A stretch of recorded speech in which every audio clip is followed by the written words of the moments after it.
So after working on adding and subtracting monic denominators, now we're going to advance towards polynomial denominators, and those are denominators that have more than one term. We'll start off with a bit of a warm-up, something that came from the material we did in the last video. Now we'll simplify these pair of fractions, this sum of fractions that has monic denominators. So both denominators in here, a single term. The very first thing we do if we find ourselves in this situation is we know in order to add our fractions, they need to have a common denominator. So we're going to try and find the lowest common denominator, in this case 12ab. So once we have found that lowest common denominator, now we want to change the functions, change the fractions below so that both of them share this lowest common denominator. So the first function, I need to multiply the numerator and the bottom, the denominator, by 3b.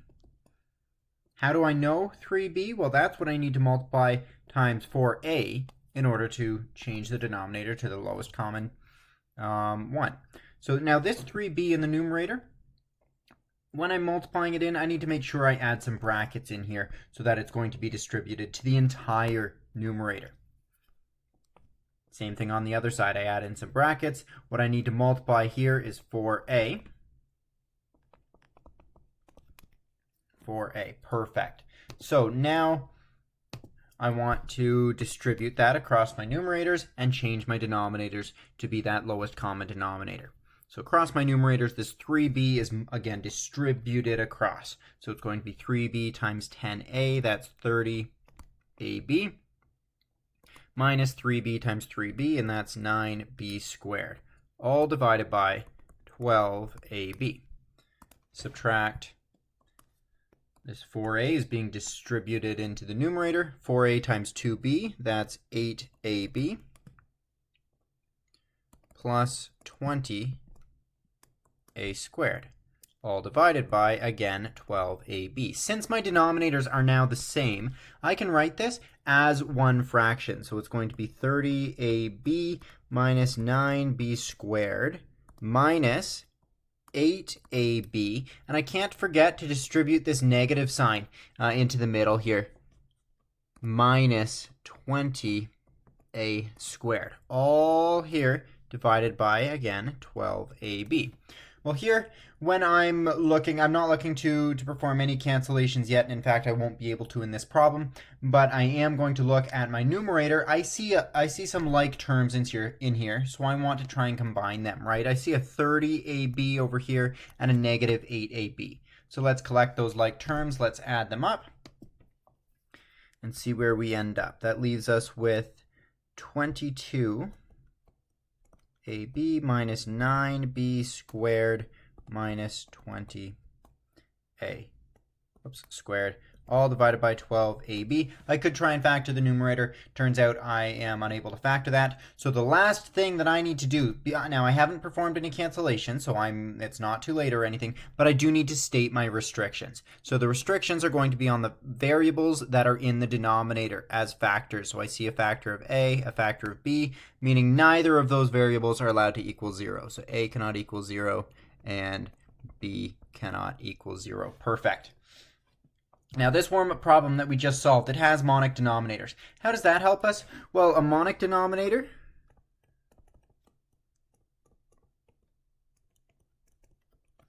is already factored, right?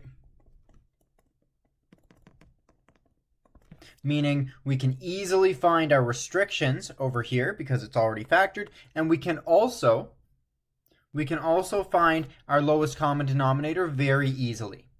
Now, if we have a problem that has a polynomial denominator, it might not already be factored. So what we need to do is we need to factor it if needed. So we'll try it here. This one is already factored, but that's okay. It's a relatively simple one. We'll move forward. So my first denominator is 2n minus 3. The denominator of my second fraction is n minus 5. Now, when I'm trying to find a lowest common denominator here, I need to consider those entire factors. So that entire factor of 2n minus 3, the entire factor of n minus 5, right? I can't factor those any further. So those are my entire factors, meaning my lowest common denominator is actually going to be a product of both of those. So 2n minus 3 multiplied by n minus 5. That's my lowest common denominator.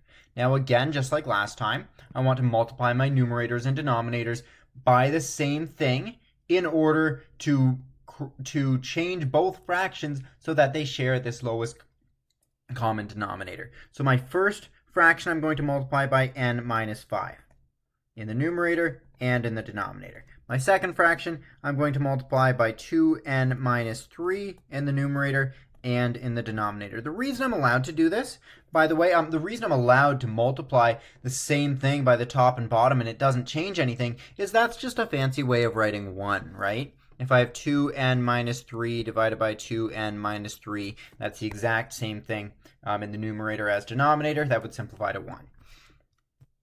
Now, knowing that, I can move forward. And we will distribute in the numerator. We'll multiply in the numerator. So that's 6n minus 30, all divided by n minus 5, 2n minus 3. Minus, 4 times 2n, so that's 8n minus 12, all divided by n minus 5, 2n minus 3. Perfect. Now once I reach this stage, just like before, I notice my denominators are completely common right now. They share the same denominator, so I can write it as one fraction. So that leaves me with 6n minus 30 minus 8n. Again, I need to distribute this negative into the final term, plus 12, all divided by n minus 5, 2n minus 3. Good. Now I can simplify my numerator again. I can collect like terms. So I have a 6n minus 8n, that's negative 2n, minus 30 plus 12, that's negative 22, all divided by n minus 5, 2n minus 3. Now I can break this down a little bit further, so I'm going to do so. In general, it's a great idea to try and break it down into as many factors as you can, so that you can see if any factors can cancel out, if any factors can either cancel out or be collected together. So I notice in my numerator I have a common factor of, we'll take negative 2. So negative 2 times n plus 11, all divided by n minus 5, 2n minus 3. Now I notice at this stage, no, there's nothing I can cancel out. There are no factors shared in the numerator and denominator. There are no factors I can collect that show up more than once. I'm not finished though, because I still need to state my restrictions. So my restrictions, again, they come from the two factors in my denominator. We'll try the first one as n minus 5. So n minus 5. Now this factor is not allowed to equal 0. So I can rearrange here. Oops. So I can rearrange. N cannot equal, n cannot equal positive 5. Now we'll try the second one. 2n minus 3 is not allowed to equal 0. Okay, well then 2n is not allowed to equal 3. I can divide both sides by 2. N cannot equal 3 over 2. Those are my two restrictions. I should state them right here. N cannot equal 3 over 2. Or 5. Perfect. So that's our first foray into working with polynomial denominators. Now, the denominators are not always going to be this simple. They're not always going to be linear in terms of having just a degree of 1. Sometimes the denominators can get quite complicated. Now, we'll try this one down here. That is more complicated. Now, in order to add these fractions, just like always, they need to share a lowest common denominator. In order to find their lowest common denominator, we first need to factor these denominators.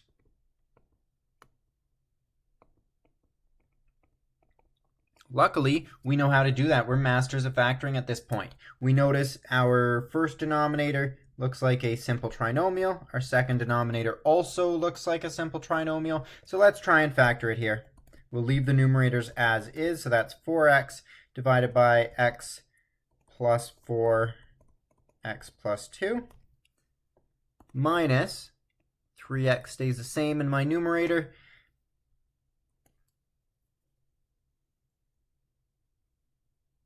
X minus 5x plus 2.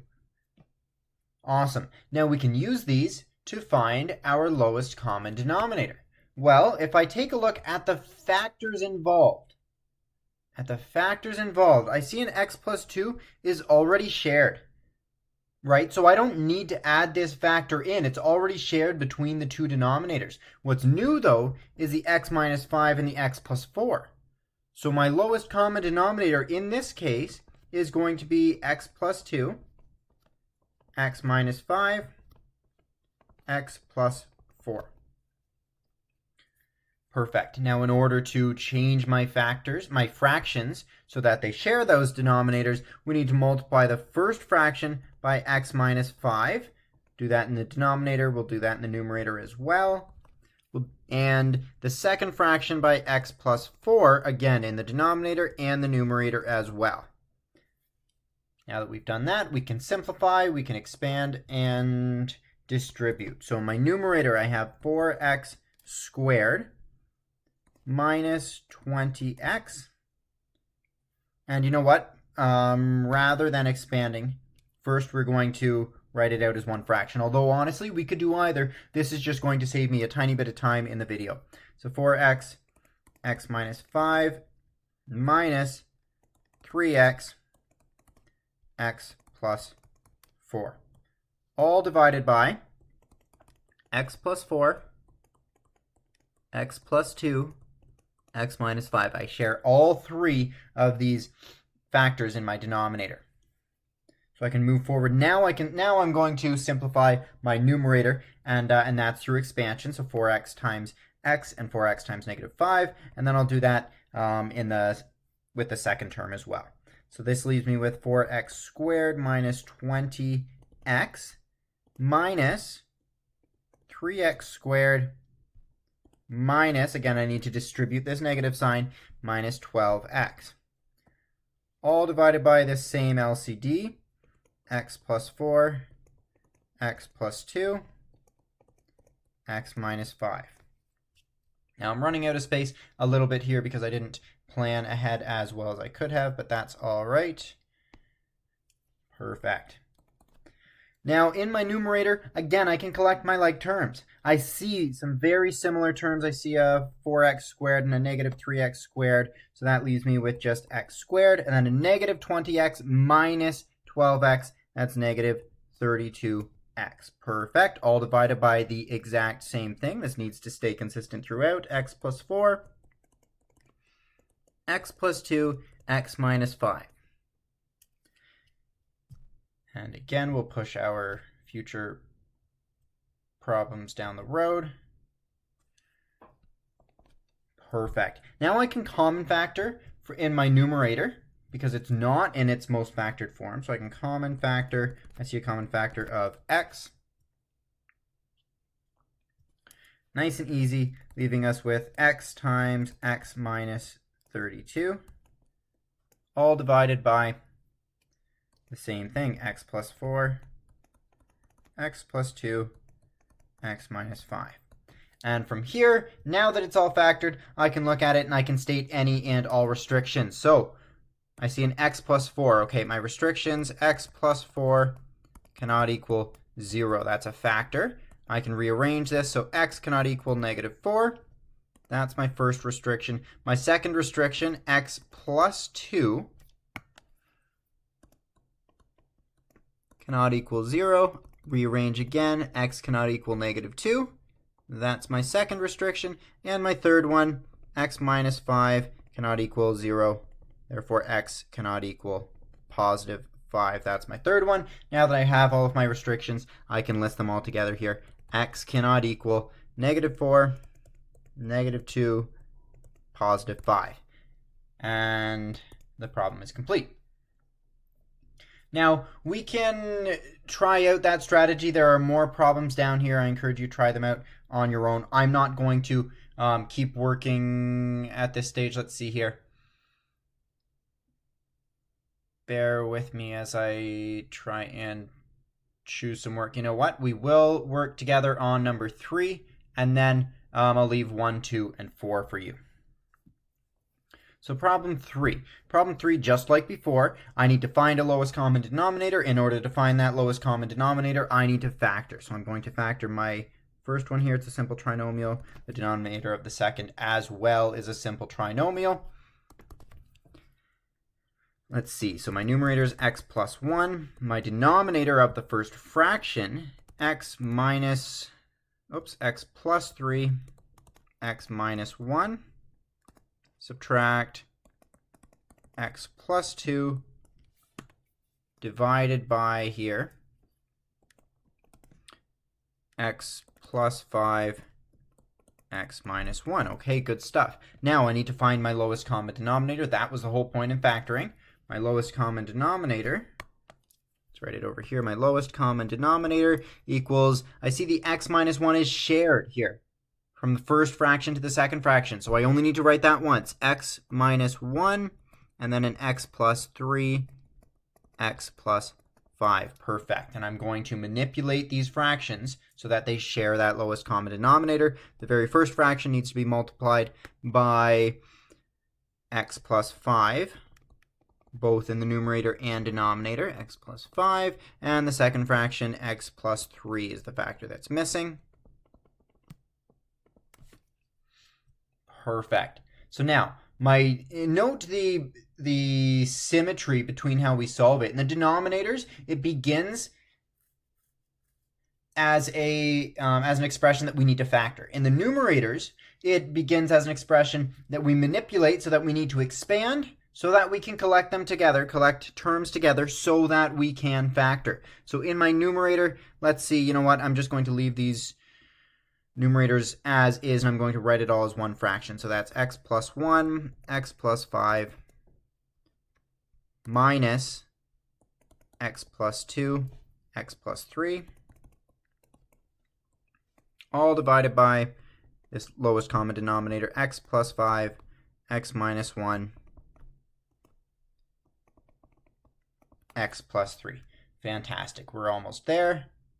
We're just working forward. You'll see why I wanted to show you this particular problem as we get there. Now, again, I want to expand in my numerator. Expanding in both cases, we're using FOIL. That's from the distributive property. So, and I'm not going to break that all the way down. If that confuses you, look at some previous videos. So x squared plus 6x plus 5 minus, and I'll leave this in brackets here, minus x squared